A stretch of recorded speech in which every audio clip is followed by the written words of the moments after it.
You have to find the answers, otherwise your situation becomes precarious. Мы ищем ответ, потому что в противном случае наша ситуация становится опасной. And this applies to every living entity from Lord Brahma down to the insignificant ants. Это относится ко всем живым существам, от Господа Брахмы до незначительного муравья. Questions, questions, questions, questions. Where are the answers? Where are the answers? Where are the answers? Where are the answers? Вопросы, вопросы и вопросы, но где же ответы? And human beings are also involved in that questioning and answering. Люди также задаются вопросами. We just ask the questions and solve them perhaps in a more sophisticated way, but the same basic principle is there. Мы задаем подобные вопросы и находим ответы, возможно, более изысканными путями, но основа та же самая. Prabhupada, in that regard, Prabhupada said our situation is very similar to the animals. Прабхупада говорит, что в этом смысле наше положение похоже на положение животных. The animal eats, we eat. The animal sleeps, we sleep. The animal mates, we mate. The animal fights, we fight. We just do it in a more sophisticated way. Точно так же, как животные, мы едим, спим, обороняемся, совокупляемся, но делаем это более изысканным способом. But that doesn't make us better. Но это не делает нас лучше. Those are the basic things of life, and man is meant to go beyond the basics. Это примитивные потребности жизни, но человек должен подняться над ними. We're meant to go beyond the basics of eating, sleeping, mating, and defending. Нам надо возвыситься над примитивным сном, едой, сексом и обороной. Vedanta Sutra speaks to all human beings at all phases of time, past, present, and future. Веданта Сутра обращается ко всем живым существам во все времена, прошлом, настоящем и будущем. Atato brahmajanasya. Now that you've arrived at the human form of life after evolving through all the other 8 million species of life, what is your business? Пройдя через все 8 миллионов 400 тысяч форм жизни и став человеком, чем мы должны заниматься? Your business now is to ask spiritual questions. Мы должны задавать духовные вопросы. Arrange your life in such a way that the questioning about eating, sleeping, mating, and defending, that can be fairly easily resolved, and get down to the real business of self-realization. Устройте свою жизнь таким образом, чтобы вопросы еды, сна, совокупления и обороны вас не беспокоили, и посвятите свою жизнь вопросам о саморазвитии, о духовном саморазвитии. That's progress. Таков прогресс. Just like if you just learn the basics, if you just get a basic education in elementary school up until whatever, 12 years of age, and that's all, okay, you've done something, but you haven't really accomplished very much. Если, например, мы закончили только среднюю школу, доучились лет до 12, и потом перестали учиться, особо многого мы не достигнем. You learn the basics, but really, there's so much more education available to you. You should avail yourself of it. Мы можем знать основы, но существует очень много всего помимо этого, поэтому мы должны продолжать развиваться. Just like if you ask someone, you know, they've come to you, you're offering a job in a company, and then someone comes for an interview, and you ask them, okay, what is your level of education? Oh, I graduated from elementary school up to the 8th grade. Like, hello, you didn't go to high school, you didn't go to college, you didn't go on for a master's or PhD. Если, например, человек приходит в серьезную компанию наниматься на работу, у него спрашивают, какое у вас образование, он говорит, ну, среднюю школу я закончил, до 8 класса доучился. У него спросят, неужели ты больше нигде не учился, ни в колледже, ни в институте, не получил никакие степени, никакие специальности? Would you hire someone in a prestigious company who only had an elementary school level of education? Probably not. Если бы вы руководили престижной компанией, скорее всего, вы не стали бы нанимать на работу человека, образование которого закончилось на уровне средней школы. Maybe you would hire someone who had a high school education, Может быть, вы могли бы рассмотреть кандидатуру человека, который закончил, имеет полное школьное образование. More than likely, you would hire someone that had a college education. Больше популярностью пользовался бы человек, закончивший колледж. And most likely, you would hire someone who had a degree, a master's degree or a PhD. Но, скорее всего, вы бы были заинтересованы в человеке, который закончил институт, получил кандидатскую или докторскую степень. Because someone who only has a elementary school level of education, if by choice, only that far, you may not take them so seriously. Потому что, как правило, человек, образование которого закончилось на начальной или средней школе, не будет очень серьезно воспринят. So in the same way, someone who arrives at the human form of life after traversing 8 million species of living entities and is only interested in the basic education of eating, sleeping, mating, and defending, not higher education. Raja Vidya, Raja Guyam, education of transcendence, of spiritual knowledge, that person can't be taken very seriously.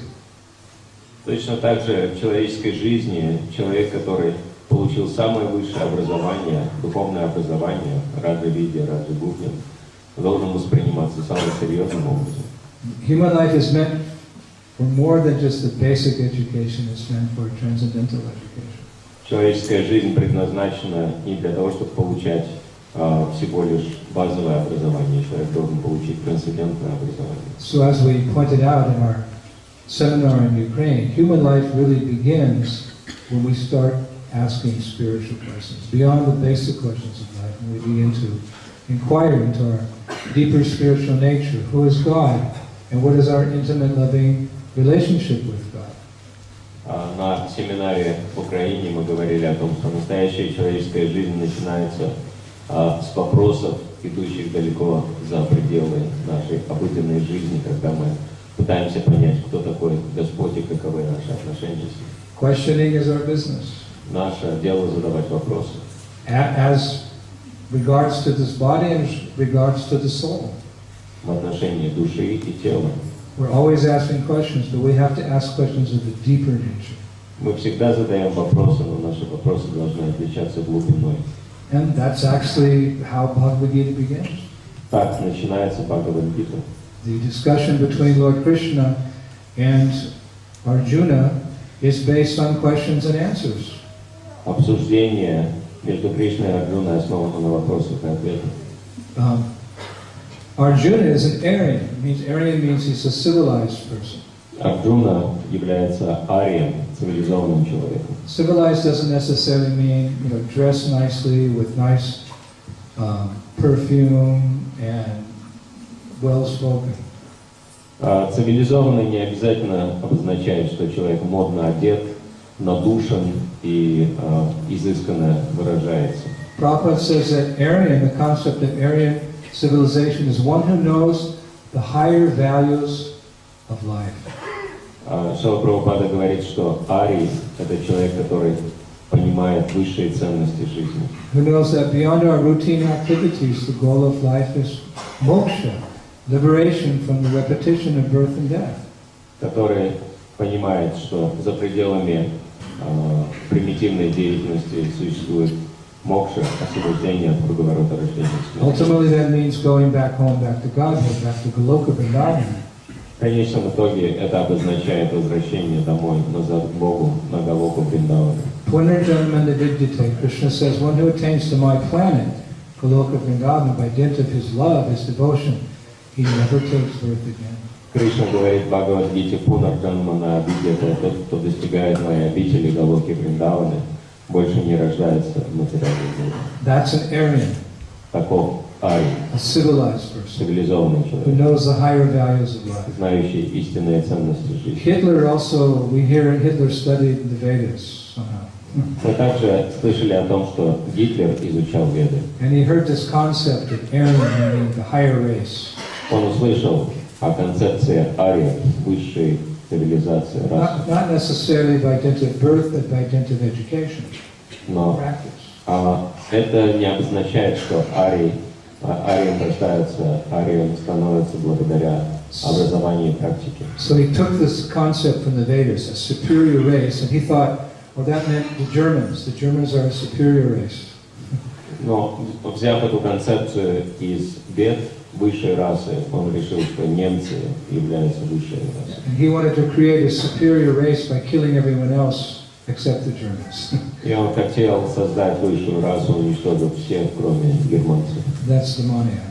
Это демоническое But представление. everyone has it within them to become a first-class man or a first-class lady by dint of spiritual education and applying that education. Но можно стать человеком высшего уровня благодаря духовному образованию и практике. In Vedic culture, no one is barred because of birth to becoming a Brahmana or a Vaishnava.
Hare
Это у нас была короткая, неожиданная пауза,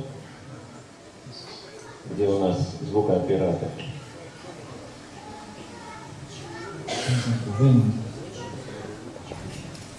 So yes, Arjuna was Aryan, a real Aryan. Итак, мы говорили о том, что Арджуна был настоящим арием. An Aryan is characterized by knowing the higher values of life. А Ария — это тот, кто знает истинные ценности жизни. And an Aryan is always inquiring. И Ария всегда вопрошает. So Arjuna was inquiring from Krishna. Итак, Арджуна вопрошал Кришну. And that is the duty of the disciple to ask spiritual questions from the spiritual master. Обязанность ученика задавать гуру духовные вопросы. Tadvidi paripatena paripashana sevaya upidikshanti te ganam ganidashtapadashana. If you want to learn these higher values, you have to inquire from the spiritual authority. Тот, кто хочет понять духовные темы, должен задавать вопросы духовному наставнику. And when you get the answer, it's not just meant that you record it or that it's written down, but you act on it. И ответы надо не просто записать и забыть, а воплотить в жизнь. Just like this young lady, she's writing down, she's taking notes from the lecture. Например, девушки записывают то, что говорится на лекции. This is a good practice. If you don't have a good memory, you should have a good pen and paper. Это хорошо для практики. Если хорошей памяти нет, по крайней мере, должна быть хорошая ручка с листочком. But more important is to act on the notes. Но намного важнее делать то, что написано. Paripashana sevaya, you inquire, you get your questions answered, and then you act on the knowledge. That combination brings vigyan. Самое лучшее сочетание – это когда мы задаем вопросы и себя воплощаем ответы в служение. Это дает vigyan, Realization. осознание. It's not just the knowledge we want, it's the realization. Мы хотим не просто теорию, мы хотим понимания. Right now our Bhakti Vigyan Maharaj is giving lecture in the big tent. Например, Бхакти Видьян Махарадж проводит лекцию в большом конце. So I assume his disciples are there, but if any of you are his disciples, then I would ask you, what does Vigyan mean? Я предполагаю, что большая часть или все его ученики там, но если кто-то из учеников здесь присутствует, можете ли вы объяснить, что значит Видьян? What does, yesterday it was his birthday, so Jai Bhakti Vigyan Maharaj Ki! Вчера было у него день рождения. What does it mean, Vigyan? Кто знает, что значит Видьяна? You shouldn't sing things you don't understand. Yeah. Bhakti means realized bhakti, actually.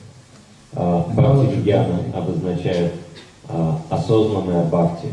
So how do you get the realization? Как же достичь этого осознания? You can say, I am not the body. I heard that from my guru. I am not the body. Можно, конечно, говорить, я не тело, так я от гуру слышал. How do you realize it? Как же осознать это? There's a difference in saying it and there's a difference in realizing. Есть разница между простым утверждением и осознанием. You can say, I'm the eternal servant of Krishna. Можно сказать, я вечно слуга Кришны, But have you realized it? но осознали ли мы это? Are you still acting like a body? Are you still acting in such a way as to just satisfy your senses? Действуем ли мы по-прежнему как тело ради удовлетворения чувств? Do you ever contemplate any material thoughts like lust, anger, greed? Сохраняем ли мы материальные желания в сердце, такие как вожделение, гнев или жадность? If yes, Если да, that means you have not realized that you are not the body, and you have not realized what is your eternal relationship with Krishna. это значит, что мы не поняли, что мы не тело, и не поняли, что у нас есть вечное отношение с Кришной. So gyan, or knowledge, is not enough. We want vigyan, we want realized knowledge, and more than that, we want bhakti vigyan, we want realized knowledge of devotional service. Поэтому гьяны недостаточно теоретического знания. Мы хотим vigяну, осознания, и более того, мы хотим достичь бхакти vigяны, трансцендентного осознания. If later today you meet His Holiness Bhakti Vigyan Maharaj and he asks you, what did Inder Swami speak about in his seminar? And you can say he spoke about you, Maharaj. Если Бхакти Vigyan Махарадж у кого-то из вас спросит случайно, о чем Индрадьюмна Махарадж говорил в своем семинаре, вы можете сказать, про вас рассказывать. We're not actually speaking because Maharaj is, well, actually we are speaking about him because he's realized the essence of bhakti or devotion. He's a Krishna conscious spiritual master. So yes, we are speaking about him in that sense. Мы, конечно, в определенном смысле говорим о нем, потому что он осознавший себя духовный учитель сознания Кришны. But we want to become like him.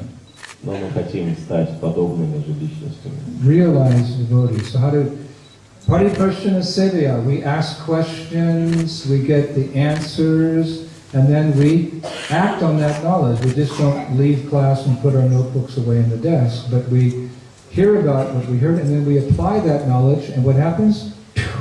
The lights come on. Oh, now I understand. Мы хотим осознанного понимания, не просто теоретического знания. Если у нас возникнет это осознанное понимание, когда свет включится, для нас все станет очевидным. So life is about asking those kind of questions. Жизнь заключается в настоящее подобных вопросов. Mundane questions to some degree, yes, but mainly spiritual questions. Конечно, мирские вопросы также мы вынуждены задавать, но в основном мы должны задавать духовные вопросы. But there's one problem. Но существует одна проблема. There's one problem. Одна проблема. We are so fallen. Мы настолько падшие in Kali Yuga. В Кали-югу. We don't know what spiritual questions to ask. Мы не понимаем даже, какие духовные вопросы задать. That's our problem. В этом наша проблема. We're very good about asking and finding the answers to questions related to our material situation. Мы поднаторели в задавании мирских вопросов, в поиске ответов на них. But we don't know really what type of questions to put before a spiritual authority. Но мы даже не знаем, какие вопросы надо задавать духовному наставнику. We don't really know what is our real interest. Мы даже не понимаем, в чем наш истинный интерес. We don't know how to achieve it. We don't know what is the goal. Мы не знаем, как достичь цели, даже не понимаем, в чем цель. We're in total ignorance. Мы в полном невежестве. We're like a baby who comes out of the womb. Подобные ребенку, который только что вышел из чрева матери. It's living. Живой. It's healthy. Здоровый. It's okay. Все у него в порядке. But it's in total darkness. Но в полной тьме. In total ignorance. В полном невежестве. How many of you are mothers who have children? Кто из вас, у кого есть дети, заметил это, что дети рождаются в полном невежестве? How many of you have children? У скольких из вас были дети? All the babushkas, where's all the girls? You know when the child comes out, the child's, I mean, it's cute, it's lovable, but it's stupid. Все женщины, все бабушки знают, что когда ребенок рождается, он, конечно, хорошенький, но совершенно тупой. I'm sorry, Matajis. I know your baby's the best. It's a little late. Я, конечно, извиняюсь, Матаджи, я знаю, что ваши дети самые лучшие. But it's an ignorance. Но они находятся в невежестве. It can't even feed itself. Они даже не могут сами себя прокормить. Even you have to change the diapers. Приходится им даже пеленки менять. Can't speak one word. Они даже одного слова не Can't могут communicate. сказать, объяснить ничего не могут. Total ignorance. Полное невежество. So we, and spiritually, we're all like that. И в духовном отношении мы также подобные. Now we're all grown up and we can talk and everything. But spiritually, we know nothing. We don't even know what question to ask a spiritual authority. Мы даже не знаем, как говорить с духовным наставником, какие вопросы ему задать. Many times when I give talks, I'll ask, are there any questions? There's no questions. Очень часто я говорил на духовные темы и спрашивал, вопросы есть, вопросов не было. One time Prabhupada was very gracious. He said, no questions? That means you understand everything. Однажды Прабхупада в такой ситуации очень сострадательно сказал, нет вопросов, значит вы все поняли. That was very kind of him to give us that benefit of the doubt. No questions? That means you understand everything. Это, конечно, было очень милостиво с его стороны, такое предположение сделать, что мы уже все понимаем, поэтому у нас нет вопросов. But what little we really understand.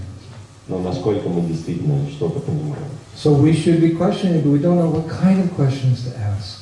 Мы должны задавать вопросы, но мы даже не знаем, какие вопросы задать. But just like the mother knows how to take care of the baby, the Lord knows how to deal with the situation. Но точно так же, как мать знает, как обращаться с ребенком, Господь знает, как действовать в этом положении. He asks great devotees to ask the questions for us. Он просит великих преданных, чтобы они задавали вопросы за нас. And then other great devotees or the Lord Himself will answer the questions. И затем другой великий преданный или сам Господь отвечает на эти What is the вопросы. Bhagavad Gita? Что такое Бхагавад-гита? Krishna is inquiring from, Arjuna is inquiring from Krishna. Арджуна спрашивает у Кришны. You think Arjuna has to ask any questions? He's a Jivan Mukta, he's a liberated soul. Вы думаете, Арджуна чего-то не понимает, он Дживан Мукта, освобожденная душа.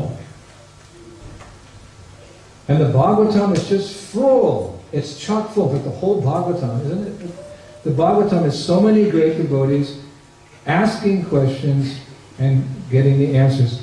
They don't need to ask the questions. It's for our benefit. We are so fallen, we don't even know what to ask. И Бхагаватам полон вопросов и ответов на них, самых разных. Почему все эти вопросы задаются? Потому что мы настолько падшие, мы даже не понимаем, какие вопросы задавать. We're supposed to cultivate humility. Мы должны развивать смирение.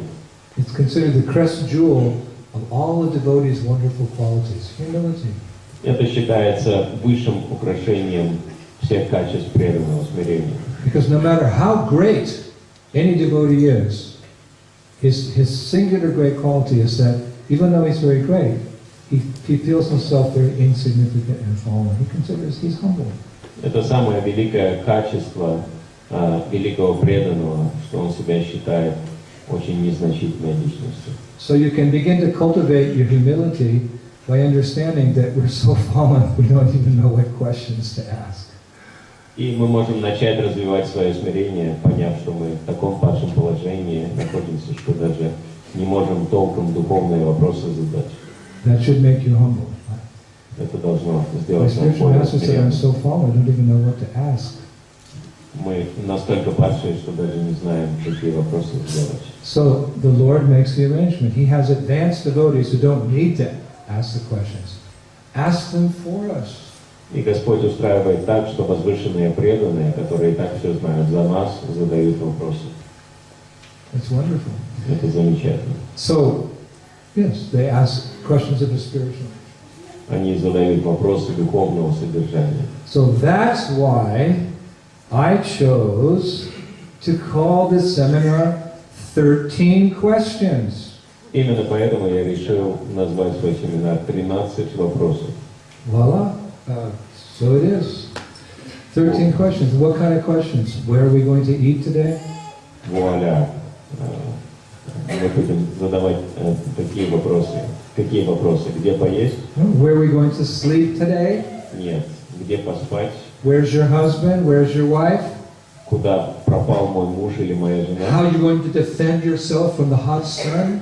Как уберечься от жаркого солнца? That's 4 questions. 4 вопроса. Is that what we're going to discuss? Мы будем такие вопросы обсуждать? No. Нет. Because you already know. Потому что вы уже знаете, You're going to eat in an hour and a half. что через 1,5 часа будет обед. You're going to sleep in your room. You have your room. Для сна комната есть. You know your husband's here, there. Муж здесь или там. And you already have an umbrella or a hat for the sun. Для солнца у нас всегда в запасе. And we have зонтик been или asking шляпа. those questions for millions and millions of births. We don't need a seminar at a spiritual occasion like this to ask the same questions over and over and over again. Потому что эти вопросы мы задаем уже миллионы жизней, и семинар на духовном фестивале нет смысла посвящать этим темам. Following the footsteps of great devotees, we are going to be Aryans. We're going to be civilized men and women. We're going to hear questions of a spiritual nature and get the spiritual answer to those questions. Then we're going to lead the seminar, we're going to act on that, and we're going to become Krishna conscious. Следуя по стопам ариев, мы будем изучать природу духовных вопросов, рассматривать ответы на них. Так станем совершенными преданными в сознании Кришны и вернемся в духовный мир. Хари-бол. So 13, out of all the thousands or millions of questions asked in Vedic scriptures for our benefit, and the answers given, we're going to take 13. Из тысячи миллионов духовных вопросов, которые обсуждаются в ведической литературе, мы рассмотрим 13. Why 13? Почему 13? I don't know. Не знаю. I have to ask that question. Надо задать этот вопрос самому. Well, because that's the number of questions that Yamaraj asked Maharaj Yudhishthira in the Mahabharata.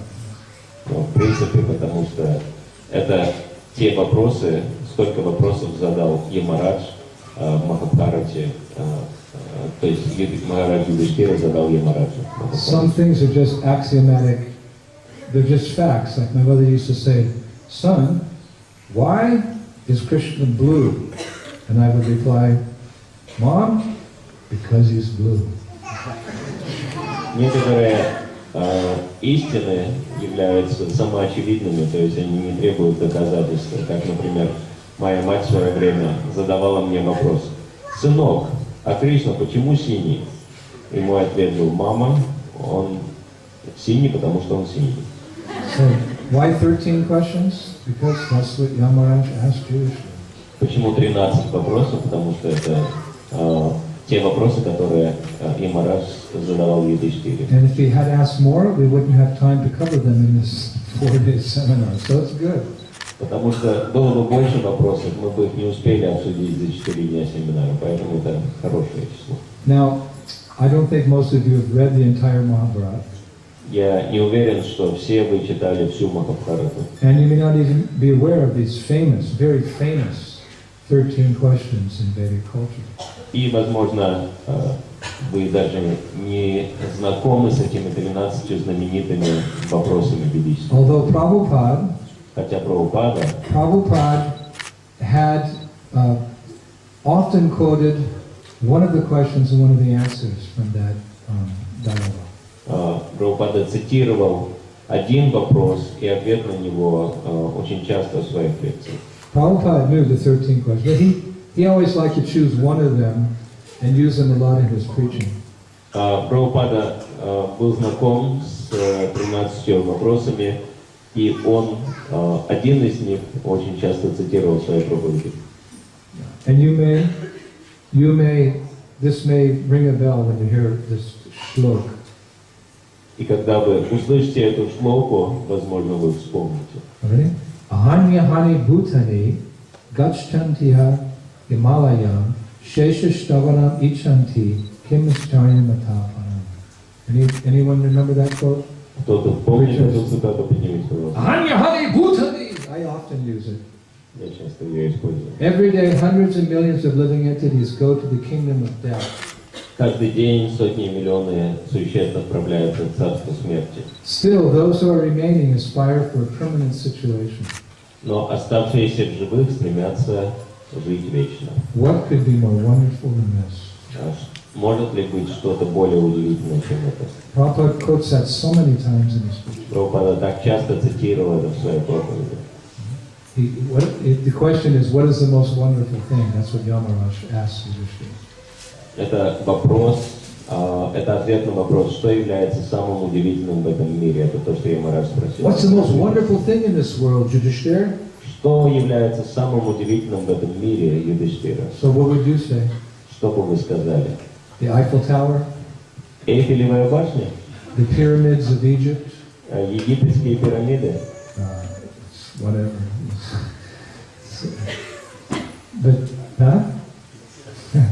But Yudhishthira answered correctly. The most amazing thing is everyone's dying around us, but we don't think we're going to die.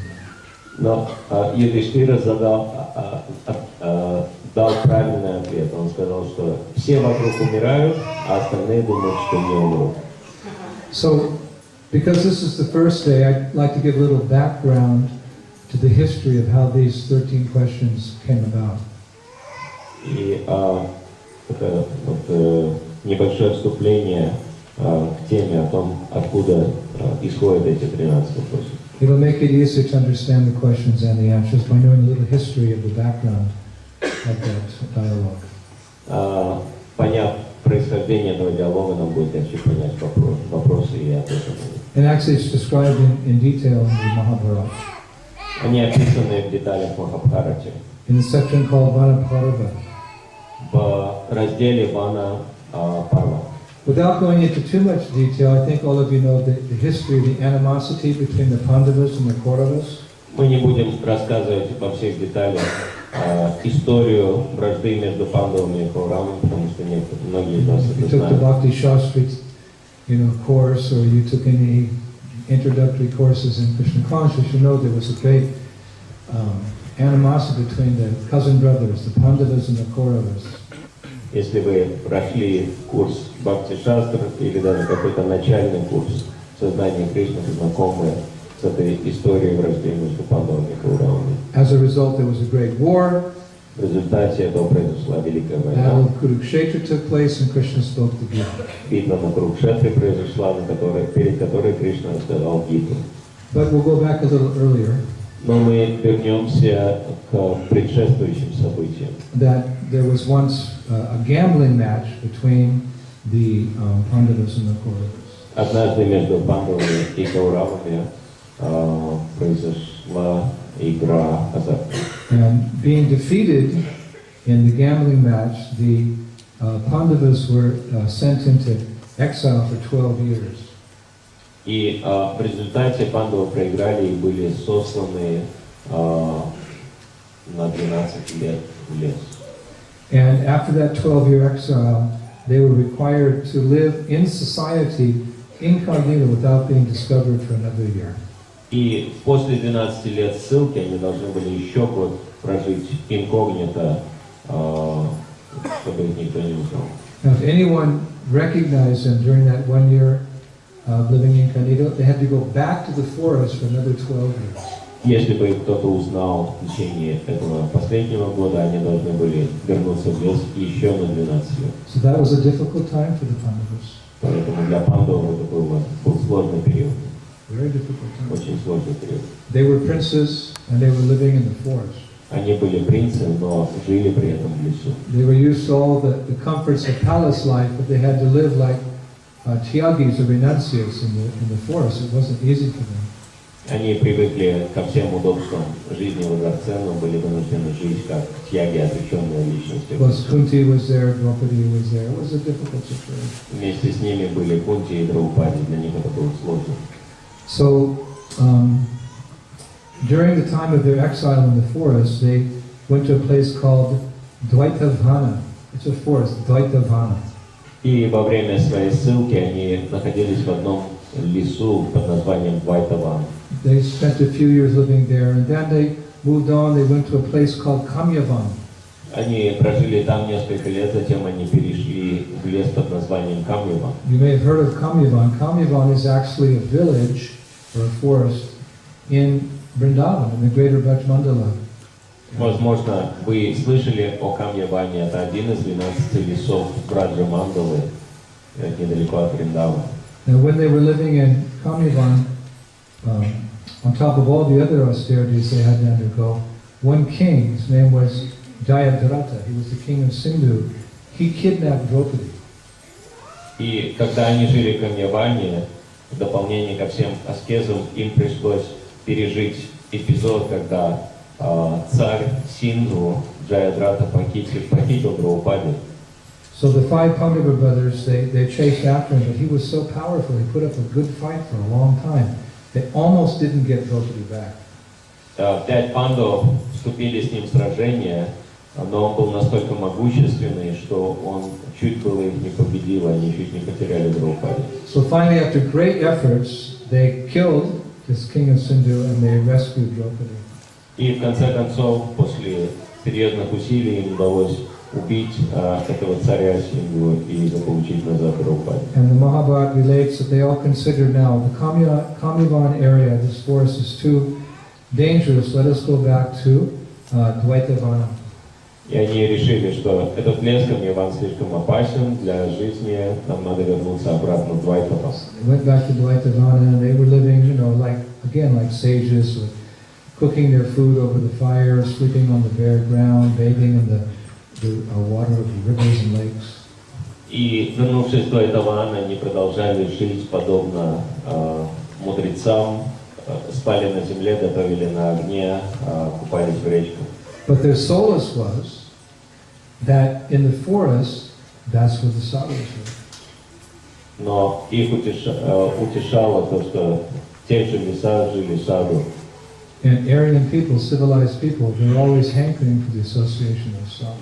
А цивилизованные люди, арии, всегда стремятся к общению с саду. Nowadays, if you want to find sadhu, you have to go to Moscow or Paris or New York and go to the local Hare Krishna temple. Then you can find sadhus. Если мы хотим найти саду в настоящее время, нам надо отправиться в Москву, Париж или Нью-Йорк и зайти в местный храм Харе Кришны. But in Vedic age, sadhu meant someone living a life of austerity in the forest. Но в ведическое время саду обозначало, что это человек, живущий в лесу, совершающий аскезу. So this was their solace, having the association of saintly persons. There was one particular brahmana that they very much appreciated his association. Но их утешало об их изгнании в лесу то, что у них было общение с саду, и один браман особенно привлекал их. He was known as Agnihotra Brahmana. Он был известен как Агнихотра Браман. Different types of Brahmana. Agnihotra Brahmana means one whose duty, his daily ritual, is to pour ghee and grains into the sacrificial fire. Это был браман, чьей обязанностью было забрасывать зерно и заливать ги в жертвенный огонь. All day long, these type of brahmanas in the forest, they would build the sacrificial fire, and to create an air of auspiciousness, as well as to benefit the entire world, they would perform svaha, svaha, svaha, all day. Для того, чтобы создать благоприятную атмосферу для всего мира и самому получить благо, они целый день совершали огненные церемонии. You may be wondering, what's an intelligent person? Because Brahmana is the intelligent class of men. What's he doing? Pouring clarified butter into a fire all day long. Браман обозначает очень разумный человек, но мы можем спросить, что это за проявление такое разума, лить ги в огонь целыми днями. What's an intelligent person? Что это за разум такой? Because Krishna says in Gita that one who studies this knowledge of Gita, Krishna says, he worships me with his intelligence. Кришна говорит в Бхагавад-гите, тот, кто изучает этот диалог, поклоняется мне разуму.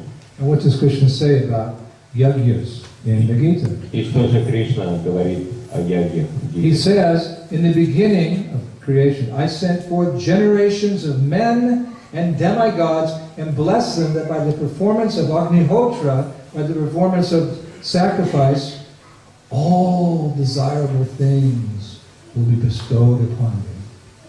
Он говорит, что изначально в момент творения я дал людям и полубогам процесс огненных жертвоприношений, который благословит их и даст им выполнение всех их желаний. In other words, both material prosperity and spiritual prosperity comes from worshiping the Lord. Другими словами, материальное и духовное процветание будет исходить из поклонения Господу. Nitya nityanam chaitanas chaitananam ekubhavanam yo vididati kamam.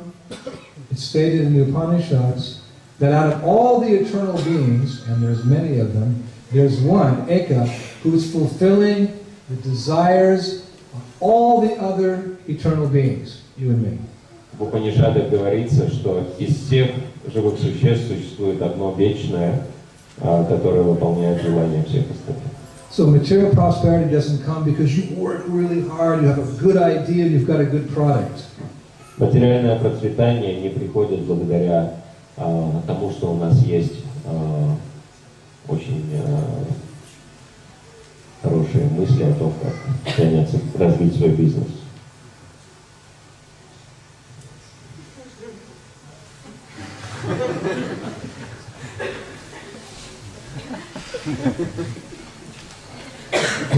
Material prosperity comes by the grace of God. Материальное процветание приходит по милости Господа. So the Brahmanas, they knew this.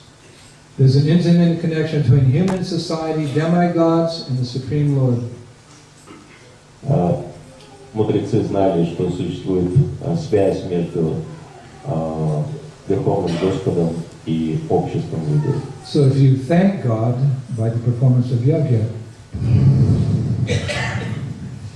Если мы будем благодарить Господа, совершая яги, мы получим все блага. so the Brahmanas knew these secrets of life, so therefore all day, svaha, svaha, svaha. Very intelligent. Браманы знали эти тайны жизни, поэтому они действовали очень разумно. You don't have to work very hard. And all the necessities of life are given by Krishna. This is the intelligent way of doing things. Часто трудиться не надо, просто ги в огонь налил, и все будет. Prabhupada calls it lazy intelligence. Это очень разумный подход. Прабхупада. There's active intelligence. Work. Ленивый разум. And there's lazy intelligence. You achieve the same thing with less effort. Есть, конечно, активный разум, когда человек очень тяжко трудится и получает результаты, а есть ленивый разум, без усилий получить результат. I mean, I'm exaggerating, but that's actually how it is. Конечно, это преувеличение, но по сути это так. So this was this Brahmana, a very intelligent Brahmana. This was his daily ritual. Это то, чем занимался ежедневно этот браман. Now, these Brahmanas, it was very interesting, they had like mystic powers. Эти браманы, любопытно, имели мистические силы. And at the same time, they knew the secrets of life. They would take arani wood. It's a special type of wood that you take 2 pieces of arani wood and a fire starts. You don't need matches. Браманы зажигали огонь при помощи дерева арани, без спичек. Very difficult, almost impossible now to find this arani wood in India. Через трение. Это дерево арани в Индии практически невозможно найти сейчас. If you find Если найдете 2 pieces, 2 кусочка, you don't need any more lighters больше зажигалки не or нужно. matches. You can start the gas stove, just 2 sticks. Можно любую плиту газ зажечь 2 деревяшками. So he had 2 pieces of this arani wood tied to a stick with which he would sometimes also churn butter. И эти 2 кусочка дерева арани были привязаны к палке, которой он взбивал масло.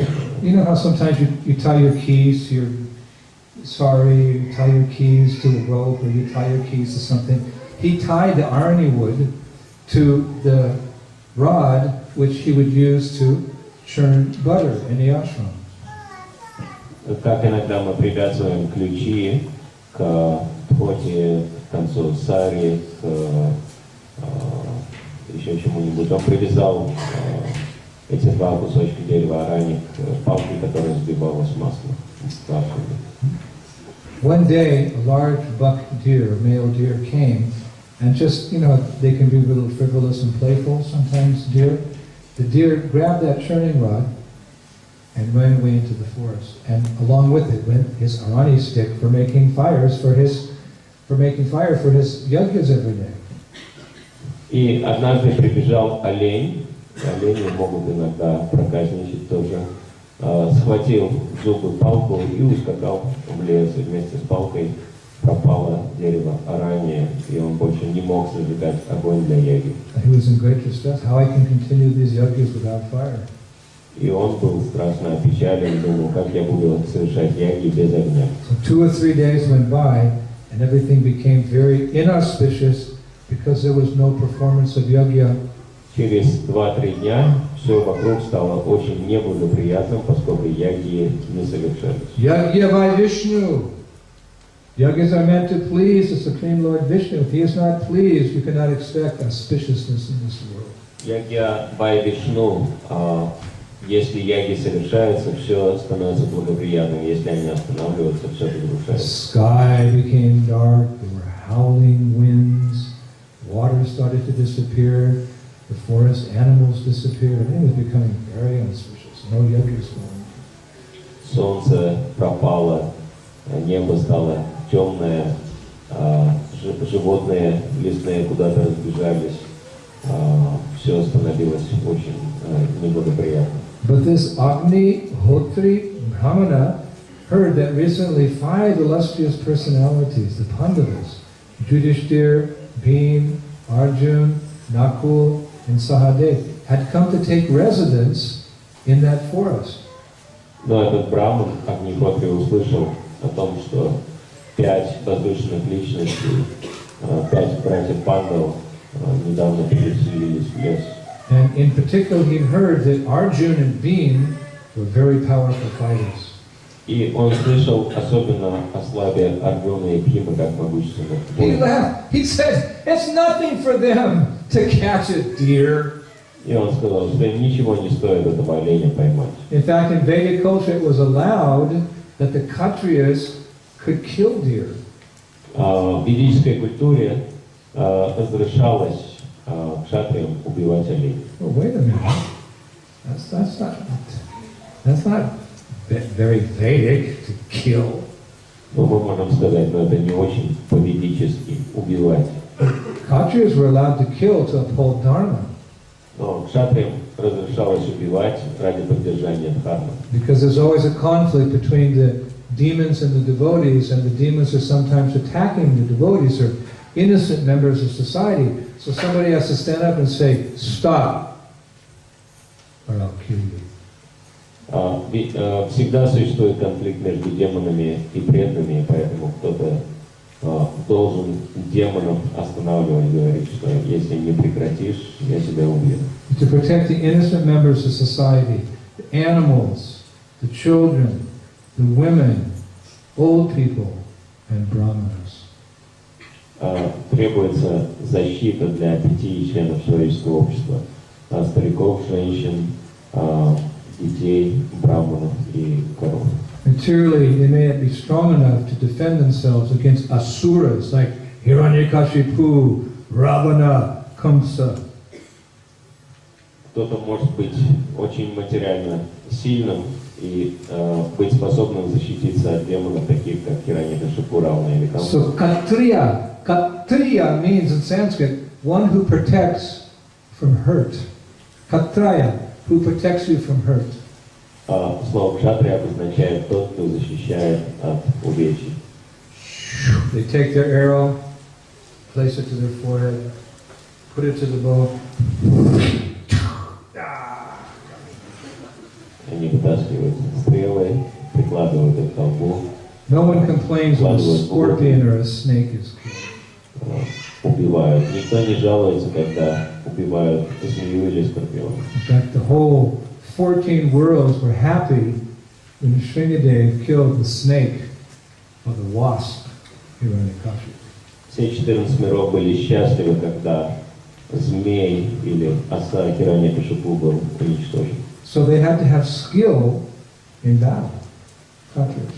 Поэтому у кшатриев должны быть навыки для битвы. So they had to practice. Им приходится практиковаться. And they would practice in the forest. Они практиковались в лесу. They would shoot the deer, the lions, the tigers. In this way, they would keep their skill for fighting in battle. And it was understood that because it was for a higher purpose, the animals they killed were liberated. Они убивали лесных животных, таких как оленей, тигров, львов, и поскольку эта практика была предназначена для защиты дхармы, эти животные получали освобождение. And they would give the skins of the deers they killed to the yogis. Шкуры зверей, которых они убивали, они сдавали йогам в лесу. And the yogis, as it's mentioned in Bhagavad Gita, in the description of Hatha Yoga, they would sit on deer skins while performing their yogic asanas. Йоги использовали эти шкуры для того, чтобы практиковать свои асаны. Why? Почему? It's all has a reason. Everything in Vedic culture. У всего в ведической культуре есть причины. Because there's many snakes in the jungle. Потому что в джунглях много змей. And snakes don't like skins. А змеям шкуры не нравятся. Something about skins, tiger skins, deer skins, they don't. So the yogi would sit on the deer skin and the snakes would not come and bite them. Почему-то они не хотят подползать к шкурам близко, и поэтому йоги и мудрецы сидели на шкурах, и змеи их не кусали. Hare Krishna. So he said, I'll go to Yudhishthira and I'll ask Yudhishthira to beam, and Arjuna can catch that deer and get back my Arani wood for making the sacrificial yoga. И поэтому этот мудрец подумал, надо попросить Бхиму и Арджуну, пусть они отмолят этого оленя и заберут у него мои деревяшки. Now he was a mendicant. He was wearing tree bark. Он был отреченным человеком, ходил в коре деревьев, Tree bark деревянной коре. as clothes. Это была его одежда. We may think I am better renounced. I am wearing one chadar. And Мы it has, можем думать, ох, какой я отреченный, ношу только один чадр. Сейчас я покажу, какой у него чадр. has holes in it. У него там дырочки даже где-то есть. Кто замечал дырочки за моим чадром? Вот. Дырочки нашли. So I am thinking, oh, I am better renounced because I had this chadar 6 years. Я думаю, какой я отреченный, у меня чадр 6 лет. It has holes. Уже с дырочками вижу.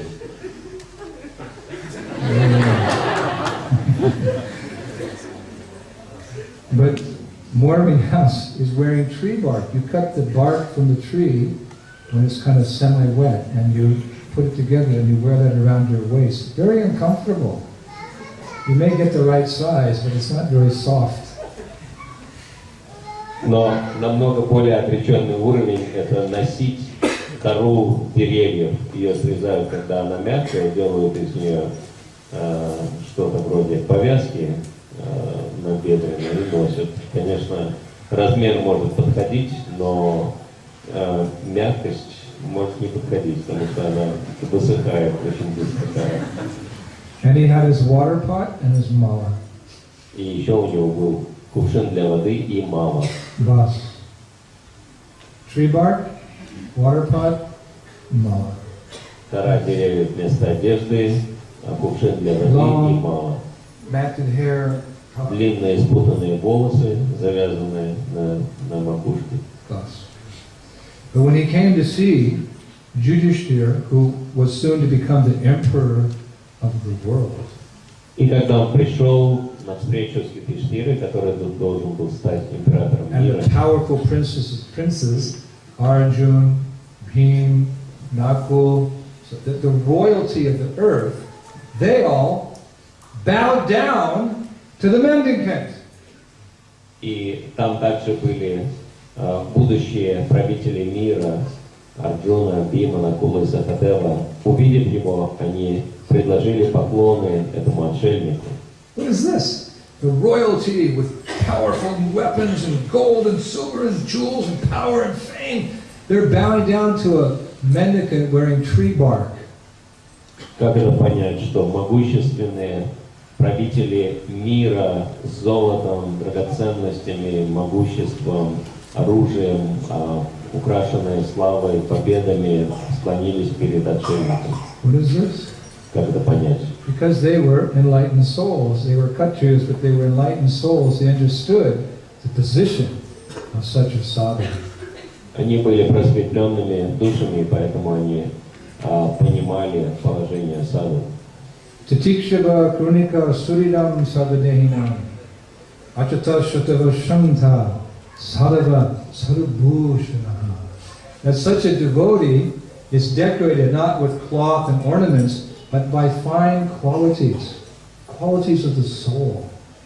Подобный преданный украшен не какими-то украшениями, а возвышенными духовными качествами. His ornaments are not that jewels and long hair and fine. His ornaments are titikshava krunika, Titikshava, he's very merciful, he's very kind. He sees all living entities equally. He has no enemies. Подобный преданный украшен не прекрасными одеждами и украшениями, а замечательными качествами, такими как сострадание, терпение, смирение. Sarva Sarvabhushanaha. He's decorated with all saintly qualities. Он украшен всеми качествами святой личности. By dint of becoming a humble servant of the Lord, he becomes the greatest. Благодаря тому, что он стал смиренным слугой Господа, он занимает самое It's only a question of time, a few more years before he's gone from this place back to the spiritual world. И это всего лишь вопрос времени. Через несколько лет он отправится в духовный мир. So although they're kings and princes, sadhu sangha, sarva shastra hoy, lavamatra, sadhu sangha, sarva siddhi hoy. Hey, they take the dust from the feet of that sadhu and put it on their glorious crowns. И хотя они были возвышенными правителями мира, они понимали положение саду, поэтому, склонившись перед ним, они пыль с его стоп поместили на свои прославленные короны. So Yudhishthira said, Sadhu, you've come, how can we serve you? Юдхиштхира сказал: о саду, чем мы можем тебе служить, для чего ты пришел? So the Brahmin said, Sir, I'm an Agnihotri Brahmana, every day I must do havan. I do swaha, swaha, swaha. But the deer, he took my rudi wood away. Can you go catch him?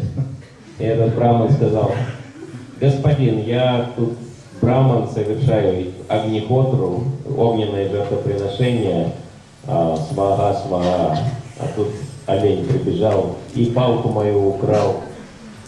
Можете его поймать в палке, чтобы палку отдал?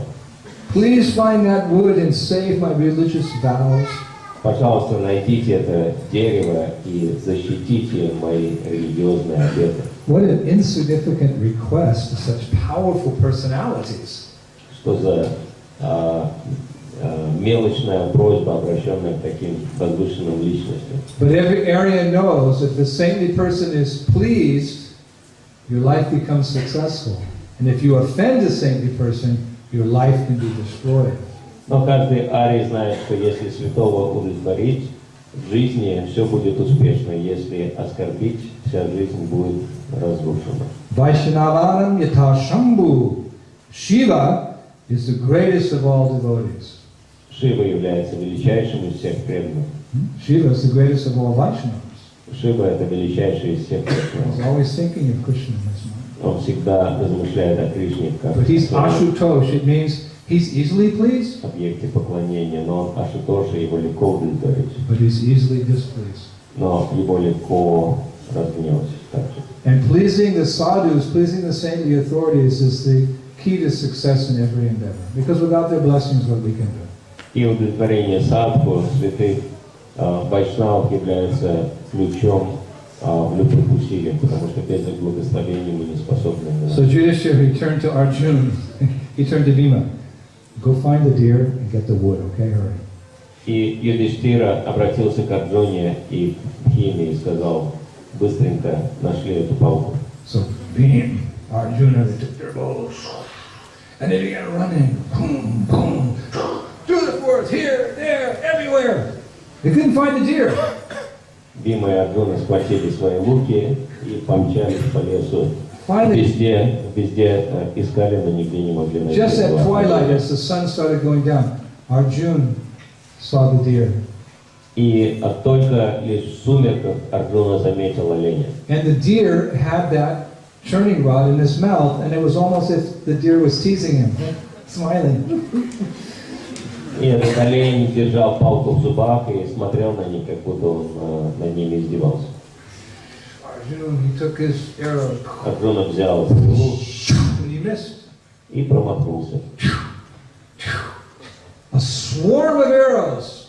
Целую кучу стрел. The whole sky became black with Arjuna's arrows, but he missed the deer. Все небо потемнело от стрел Арджуны, но в оленя он так и не попал.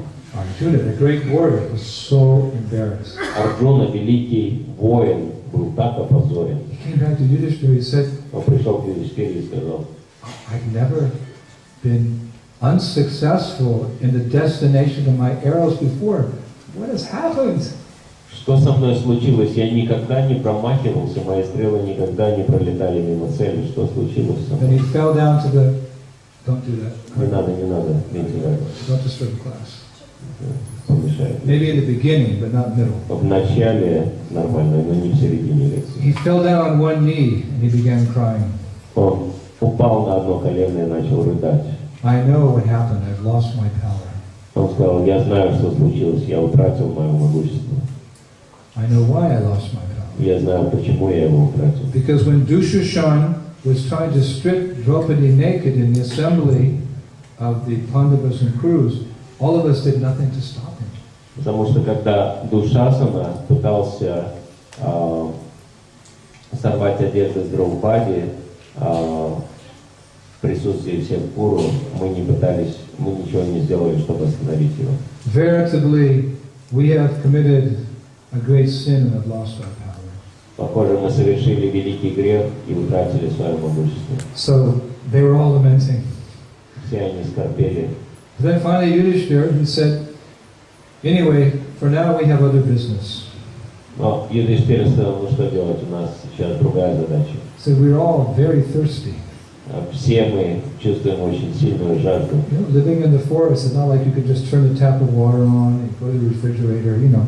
Anything becomes a difficult task, getting water, getting food, building shelter. В лесу все нелегко, это не то, что вы в квартире. Краны открыли, вода потекла, или в холодильнике бутылка стоит. Ради всего надо упорно трудиться, ради воды, для того, чтобы получить какой-то. Now it's the time of the day we have to search out water. И он говорит, что сейчас, в это время, нам надо уже воду найти. For Aryans, water is very important. Для ария вода очень важна. One time Prabhupada said in Paris, a Brahmana is so clean that after drinking water, he washes his hands.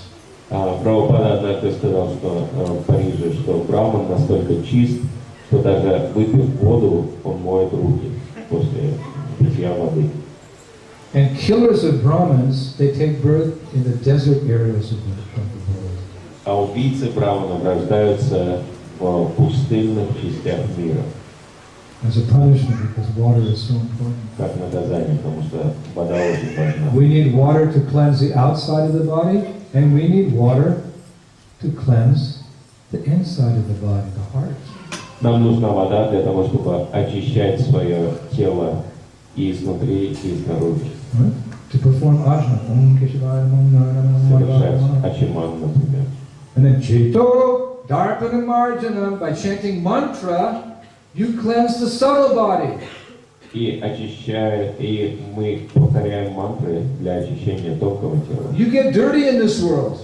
Мы оскверняемся в этом мире. You go outside, especially in the hot weather, 3 hours later, you have to take a shower. Если вы на жаре 3 часа походите, вам надо принимать душ. But the heart also gets dirty by associating with the material energy in the form of lust, anger, and greed. As you just go about your duties in this world, you come in contact with lust, anger, and greed. You have to cleanse your heart. Но сердце также очищается в материальном мире, потому что мы соприкасаемся с вожделением, гневом, жадностью, и поэтому сердце также должно очищаться. Should you drink soap? Может быть, нам мыло попить? Swallow some soap and hope it gets close to your heart and Надежду, что оно как-то там через сердце пройдет и его очистит. no. Mantra. Нет, мантру. By sound, we become conditioned, and by sound, we become liberated. Звук освобождает нас, и звук также обуславливает нас. So you chant Hare Krishna, Hare Krishna, Krishna, Krishna, Hare Hare, Hare Rama, Rama Rama, Hare Hare.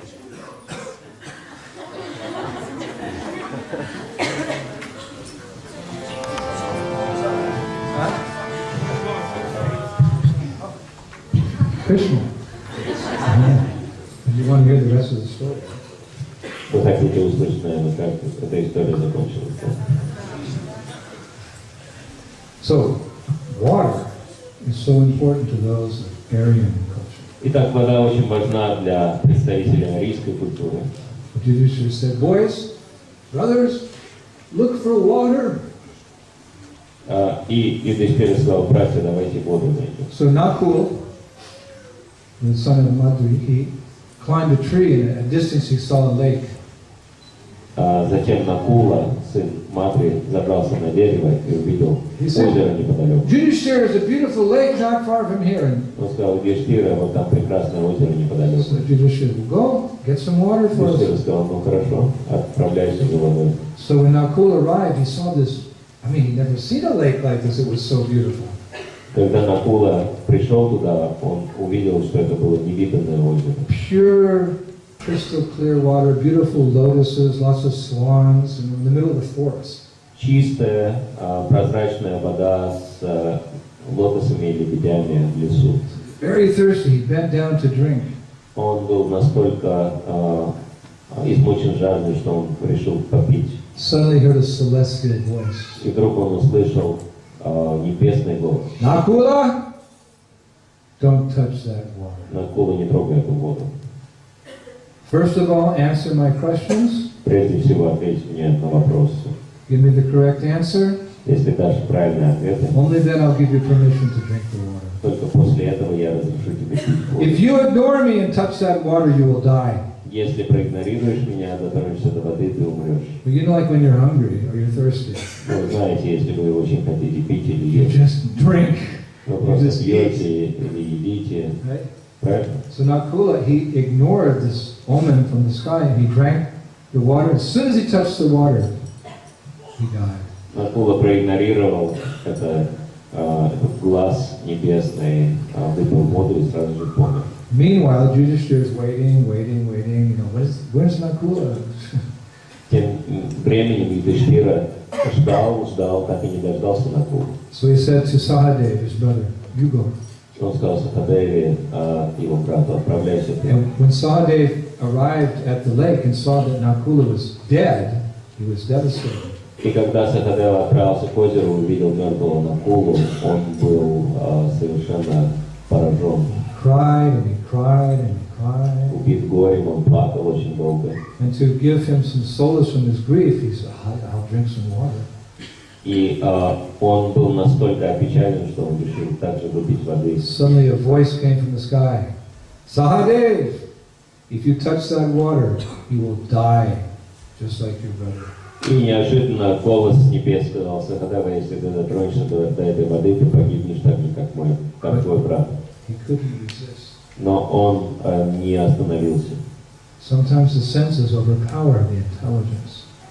Иногда чувства оказываются сильнее разума. Sometimes we do things based on our desires rather than our intelligence. Порой мы действуем на основе желания, а не разума.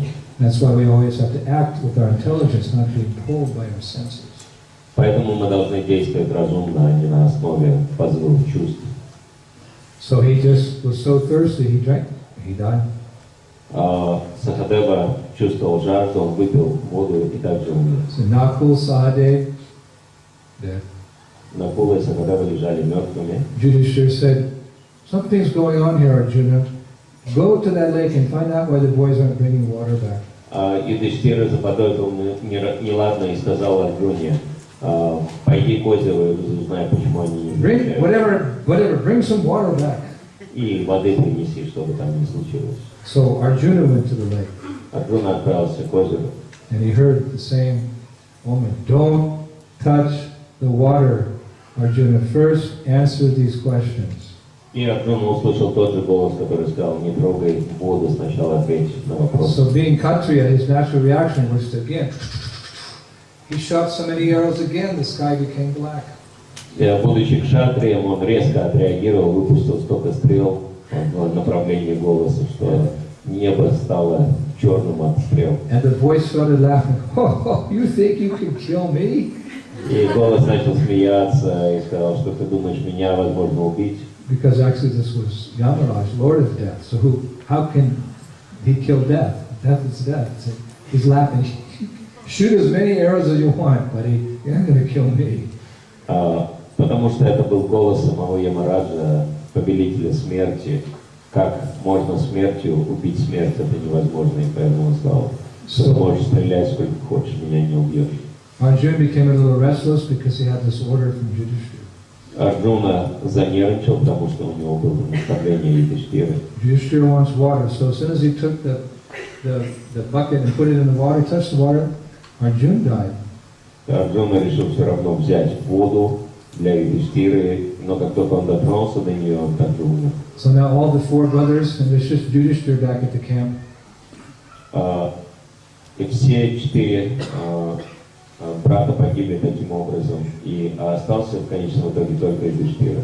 And when Yudhishthira arrived at the lake and saw his four brothers dead on the ground, he grieved. In fact, there's several pages in the Mahabharata about the grieving of Yudhishthira for his dead brothers. И когда сам Юдхиштира дошел до озера, он увидел, что все четверо братьев мертвы, он начал скорбеть. Несколько страниц Махабхараты описывают скорбь Юдхиштиры. And obviously it appeared that they died because they had drunk the water. И стало понятно, что они умерли из-за того, что выпили воду. But Yudhishthira is very intelligent, otherwise how he could be emperor? Но Юдхиштира очень разумен, в противном случае он не мог быть императором. What is emperor? Что значит император? Emperor is king of kings. Император — это царь царей. Hey, if you're king, that's something. А царь — это уже кое-что. But if you're king of all the kings, Но если кто-то является царем всех царей, that is something. это еще более серьезно. That's emperor means the king of the kings. И император значит царь всех царей. So obviously Yudhishthira, he must have been super intelligent. Очевидно, Юдхиштира был весьма разумным. He said it appears that they died from drinking the water, but this water, it looks very clean. It doesn't appear to have any poison in it. И он подумал, что, похоже, они умерли от воды, но вода совершенно чистая, без всякого яда. There's many ducks and many swans swimming around on top of the water. There's many fish and tortoises living under the water. Множество лебедей, уток, рыб, черепах в воде, они совершенно беззаботно плавают. If the water was poisoned, all of these creatures would have died. Если бы вода была отравлена, все эти существа также умерли бы. So then he took his bath.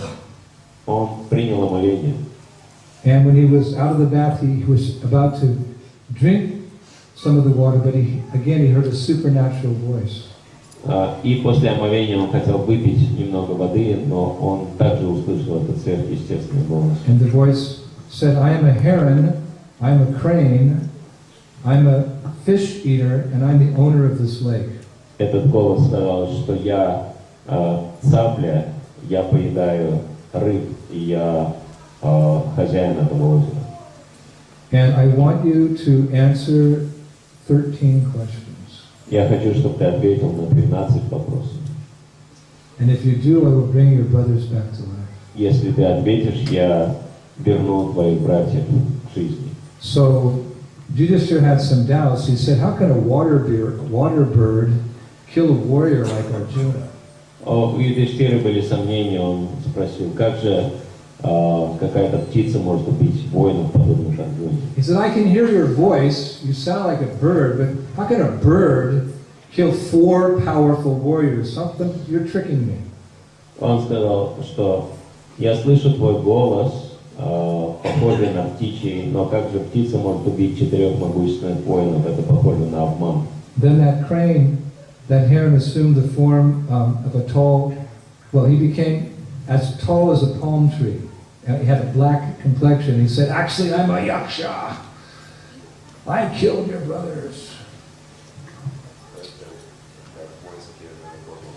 Yeah, and now he appeared as a big crane, as tall as a palm tree.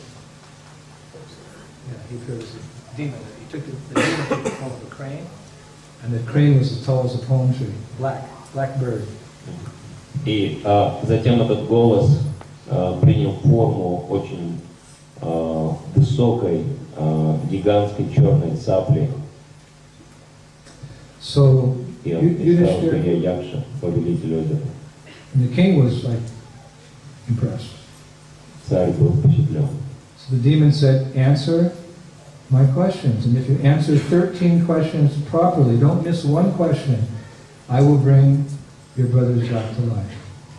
И похоже было, что это очень демоническая птица, которая сказала, что ответь на 13 вопросов, если ответишь, я верну твоих братьев к жизни. So devotees may find themselves in very awkward, unpleasant situations, but they always remain equipoised. They always understand there must be a higher plan of the Lord. Преданные отличаются тем, что даже в самых тяжелых ситуациях они остаются равновешенными, понимая, что у Господа на все свои планы. While in this turbulent world, devotees are always equipoised because their mind is always fixed on Krishna. В этом изменчивом мире преданные всегда спокойно сосредоточившись на Кришне. They don't become excited if there's some opportunity for material enjoyment. They don't become depressed if there's some reversals in life. They're always cool, calm, and collected. Они не теряют головы от перспектив чувственных наслаждений и не горюют в трудных ситуациях. Они всегда остаются спокойными. Raki Krishna Mari Ke, Mari Krishna Raki Ke. If Krishna wants to kill you, no one can save you. And if Krishna wants to save you, no one can kill you. So having this faith, feeling fully dependent on the Lord, devotees are always equipoised. Поскольку Кришна может, если Кришна защищает кого-то, никто его не может убить, а если Кришна убивает кого-то, никто его не может защитить, поэтому преданные всегда спокойны. So Yudhishthira, there's the 4 dead brothers, there's this threat, to him, this opportunity, right? He just, all right, ask your question. Юдхиштхира совершенно спокойно сказал, да, я готов ответить на твои вопросы. What is the best of devotees? What is that called? Govardhan is the best of devotees. But what is the word?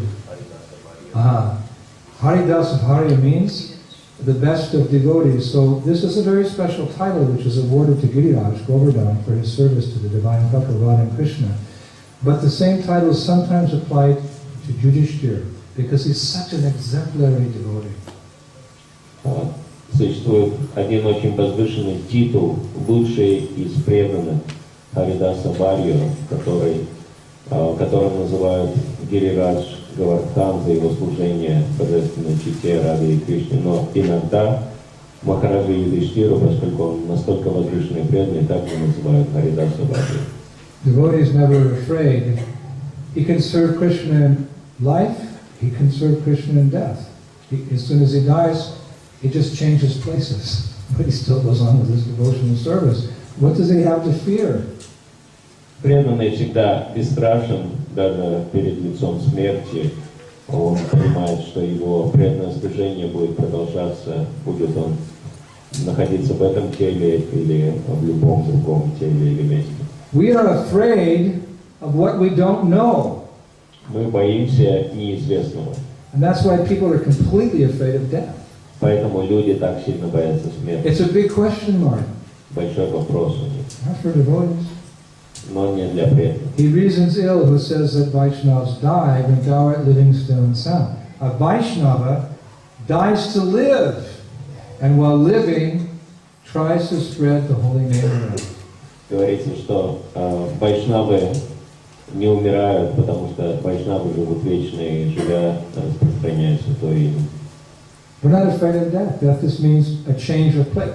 As sannyasis, we're traveling all over the place. We don't lament, oh, I'm leaving the Ukraine festival to go to the Russian festival. No. We're leaving that area to come to this area. Whole new group of devotees, whole new group of leaders, whole new environment. Hey, to serve Krishna. Мы, как преданные, не привязываемся к какой-то ситуации в этом мире. Например, я как саньяси не горевал о том, что ой, как я уеду с украинского фестиваля на русский. Я понимал, что здесь другие преданные, другая атмосфера, но служение Кришне то же самое. Service is my life, service is my soul. Служение — это моя жизнь и душа. Death just means an opportunity to serve my life and soul, Krishna, in some other place. И совершенно не имеет значения, в каком месте я буду служить Кришне. Last night the big kirtan was going, everyone was so happy. Вечером проходил очень большой киртан, все были счастливы. So I turned to Palo-Альто Swami and I said, Maharaj, this is all very ecstatic, but I'm missing Gopi Paranadana. Я повернулся к Прабхупаде Махараджу и сказал, что Махарадж — это, конечно, экстаз, но мне не хватает Гопи Паранадхана. You know, he is a godbrother of mine. He passed away a few days ago from asthma attack. Это мой духовный брат, который несколько дней назад оставил тело от астмы. Very learned, very advanced disciple of Prabhupada. Most people didn't know him, but he was very advanced, and I had the good opportunity to have his association, read his commentaries in the Brihad Bhagavatamrita. Он был очень возвышенным, продвинутым учеником Шрилы Прабхупады, которого многие не знали, но я очень вдохновлялся им и читал его. Он перевел много книг с санскрита, много писаний, и я читал его труды и очень вдохновлялся. So I whispered in his ear, "This is so ecstatic." He said, "But I'm missing Gopi Paranadana." Я сказал Махараджу, Прабхупаде Свами, что здесь, конечно, экстаз, но мне не хватает Гопи Паранадханы. He just very detached, Maharaj said, "Don't worry, you'll see him soon. You or me are next." И Махарадж, будучи отреченным человеком, сказал: не переживай, мы с ним скоро встретимся, наш черед скоро придет тоже. You know, life goes on. You serve here, you serve there, you serve somewhere. Жизнь продолжается. Служить здесь или там не имеет значения. So with knowledge, we don't have to fear anything. Поэтому, обладая знанием, мы можем ни о чем не переживать. Krishna says this knowledge of Krishna consciousness, knowledge of Gita, lights up everything like the sun lights up the darkness. Знание рассеивает тьму, знание Гита рассеивает тьму всего материального мира. Therefore, we have to read the books.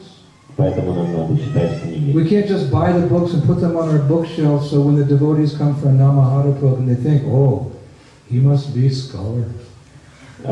Недостаточно просто купить все книги Прабхупады и забить ими книжные полки, чтобы когда преданные на Намахату собрались, они посмотрели и подумали: о, здесь там ученые преданные живут. You can't have the book, you have to read the book and act on the knowledge to become Bhakti Vigyan Maharaj.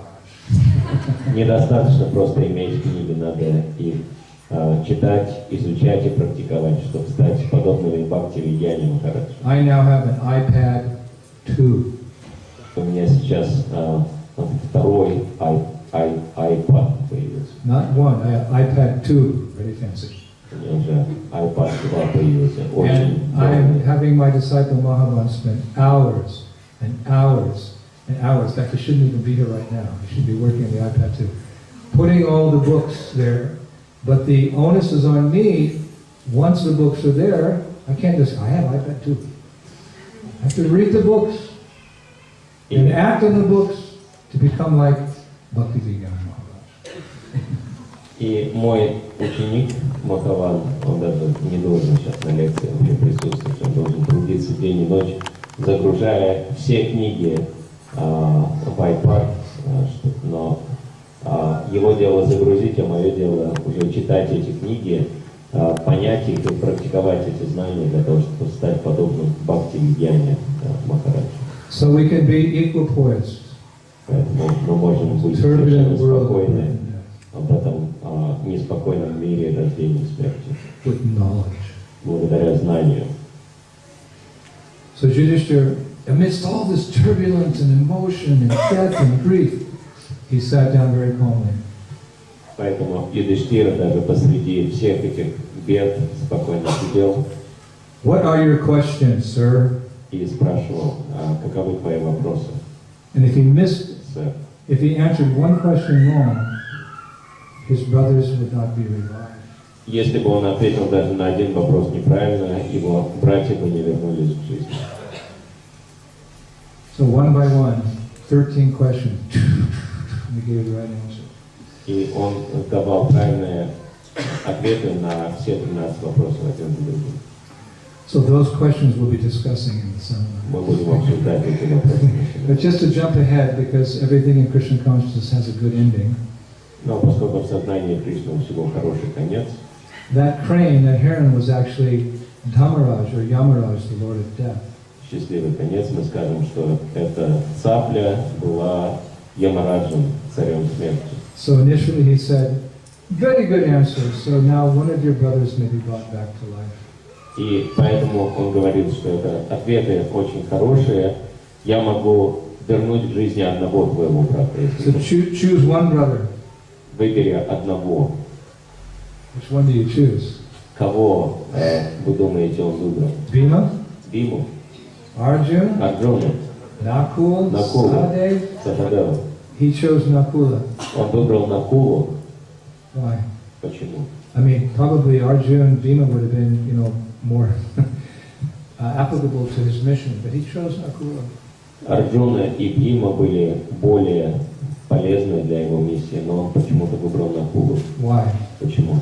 Because Yudhishthira was the son of Queen Kunti, Потому что Юдхиштхира был сыном царицы Кунти, and Nakul was the son of Queen Madri. а Накула был сыном царицы Мадри. Therefore, out of affection, he wished that each mother would have one surviving son. И поэтому из любви к ней он хотел, чтобы у каждой матери был хотя бы один сын, оставшийся в живых. Seeing this soft-hearted, compassionate nature of a Vaishnava, it melted the heart of Dhammaraj, who was also a Vaishnava. He's one of the 12 Mahajans. И увидев сострадательную природу Вайшнава, Ямарадж, также будучи великим Вайшнавом, проникся к нему великим уважением. So he said, because of your compassion, I'm going to revive all of your brothers.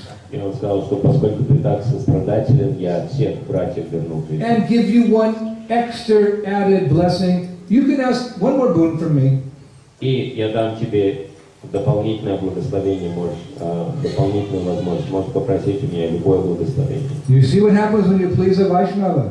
Можно видеть, что происходит, если мы удовлетворяем Вайшнава. Vaishnavas are ready to give all their mercy away. Вайшнавы готовы дать вам всю милость. A Vaishnava is willing to share everything he or she knows with others. Вайшнавы готовы поделиться всем, что они знают. Everything Krishna conscious. Всем сознанием Кришны. Oh, then they'll have nothing. И не оставляют себе ничего. No. They know spiritual mathematics. Но, потому что они понимают духовную математику. 1 minus 1 doesn't equal a 0. 1 минус 1 духовной математики не равно нулю. 1 minus 1 equals a million. 1 минус 1 равно миллиону. Because yogic shemam bahamyaham, Krishna says, for my devotee, I protect whatever they have and whatever they need, I give it. Потому что Кришна говорит в Бхагавад-гите, я защищаю все то, что есть у моего преданного, и даю ему все то, что Having faith in that shloka in Gita, devotees are giving, sharing all they have with Krishna, about Krishna consciousness with others, and being replenished every moment by the mercy of the Lord. Имея веру в это наставление, преданные дают окружающим все, что у них есть в сознании Кришны, и Господь возвращает им столицу. So Dhammaraj, the great Vaishnava, he said to Yudhishthira, okay, one more boon. Whatever you want. What do you want? What boon do you want? Come on. Anything. Anything in this world. И Дhammaraj сказал царю Юдхиштире, ты можешь попросить у меня любое благословение. So Yudhishthira could have asked so many things. Юдхиштира мог попросить все, что угодно. Because he made a promise to a Brahmana and had not yet fulfilled it, he asked Dhammaraj to help him fulfill the promise to that Brahmana who wore the tree bark. Но поскольку Махараджа Юдхиштира дал обещание Браману помочь ему с его деревяшками ранее, он попросил Ямараджа, чтобы тот помог ему выполнить свои обещания. So Yamara said, well, you see, there's this Agnihotri Brahmana, who lost his Arani wood for который ходил в деревянной коре, он сказал, что вот пришел ко мне один. and he can't fulfill his religious vows of, lighting the sacred fire and pouring the ghee. Потерял он свои деревяшки для сжигания огня, не может сейчас выполнять свои обеты. So Dharmaraj said, how did he lose the wood? И Дharmaraj сказал, как же он потерял свои деревяшки. Yudhishthira said there was this big deer who came into his ashram and grabbed the churning rod for making the yogurt and the butter, and the Aruni word was tied to that, and that's how he lost it. И Юдхиштхир сказал, но какой-то дикий олень прибежал, и эти деревяшки были к палке привязаны для взбивания масла. Олень схватил палку в зубы и убежал. So Yamaraj started laughing and laughing and laughing. И Ямарадж очень долго смеялся, услышав это. And Yudhishthira said, what's so funny? That deer took away the Aruni wood. What's so funny about that? И Юдхиштхир сказал, а что здесь смешного? Олень деревяшки украл для зажигания огня. And Yamaraj said, I took the form of the deer, and I stole the Aruni wood on the turning rod. That was me. И Ямарадж сказал, смешно, потому что это я принял форму оленя и украл эти деревяшки. And I will return the wood now to the Brahmana. Сейчас верну эти деревяшки Брахману. And Yudhishthira said, why did you do that? Юдхиштхир сказал, зачем ты это сделал? And Dharmaraj replied, so all these wonderful pastimes could take place, and you could answer these 13 most essential questions of life, so that the whole world could be benefited by learning what is the proper question to ask saintly persons, and what is the proper reply. И Ямарадж сказал, я сделал это все для того, чтобы была возможность, чтобы я мог задать тебе эти вопросы, и чтобы ты дал правильные ответы для блага всего мира, чтобы все поняли, какие вопросы надо задавать святым личностям и каковы ответы на них. So my blessing to you, Yudhishthira, is that when you finish your 12 years here in the forest, you will remain incognito in society, and no one will recognize you, and then you'll be able to, after 13 years, you'll be able to enter again into society and continue your pastimes. И он сказал, что я даю тебе благословение, Махараджа Юдхиштхира, что после истечения 12 лет вашего изгнания вы 13-й год проживете неузнанными и снова возобновите свою деятельность в человеческом обществе. So we will conclude now, but I will tell you what are the 13 questions, because you must be like wondering, wow, what are the questions? You've been talking about questions for 2 hours. Can you please tell us what the questions are? Мы продолжим наш семинар завтра, но прежде чем мы разойдемся, я вам скажу, какие вопросы, потому что 2 часа мы говорим о важности этих вопросов. Вы, наверное, умираете от любопытства, чтобы узнать, что за вопросы такие. And then you can decide if you want to come back for the rest of the seminar. И затем вы можете решить, хотите ли вы продолжать участвовать в этом семинаре. You've got a lot of other good choices. You've got Bhakti Vigyan Goswami Maharaj giving a lecture in the big tent, and somebody here and there. So, after all this, you can decide, don't want to go back to Inder Maharaj's seminar. Потому что у вас очень большой выбор, много возвышенных преданных дает семинары, например, Бхакти Vigyan Махарадж в большом пандале дает лекцию, поэтому вы можете решить для себя, хотите ли вы возвращаться на семинар Индрадьюмны Махараджа завтра или нет. And in the big tent, it's cooler, it's not so hot and stuffy like this room, and the electricity works there. И в большом пандале прохладнее, и там электричество не отключает. Намного лучше, чем здесь. So here we'll give you some food for thought, and you can decide if you want to come back tomorrow. We'll do 3. Предоставить вам пищу для размышления. We'll discuss 3 of the questions every day. Каждый день мы будем обсуждать 3 или 4 вопроса. Okay, you ready? Готовы все? Raise your hands if you want to hear the 13 Кто questions. хочет услышать 13 вопросов? Number 1. Первый. Who is the best companion? Кто лучший спутник в жизни? If you get it wrong, your brothers will not be revived. Если ответ неправильный, братья бы не ожили. Number 2. Второй. How can one acquire something very great? Как можно достичь величия? Number 3. Третий. What is actually amrita or nectar? Что такое амрита, нектар? Number 4. 4. What friend is bestowed upon a man by the demigods? Кто из друзей дарован полубогами? Number 5. 5. Yudhishthira, what is the best of all possessions? Что самое главное? Какое имущество самое главное? Number 6. What is the best happiness? 6. Какое счастье самое великое? 7. When is a sacrifice considered to be dead? When is a sacrifice considered to be dead? Когда жертвоприношение считается бесполезным? 8. From where does one obtain the best of all food? 8.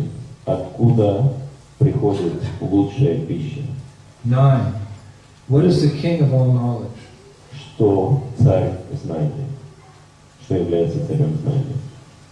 Next, what is the best bath?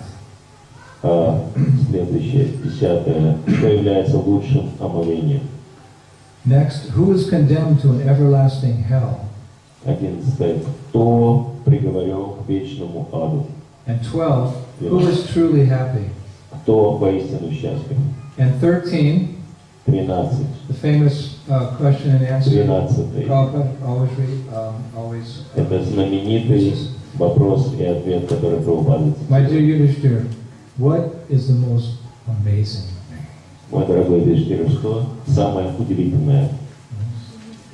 We will see you tomorrow for the answers Завтра given by можете Yudhishthira to these 13 прийти и essential услышать ответы spiritual questions. Махараджа Юдхишthиры на эти 13 важных духовных вопросов. Спасибо большое.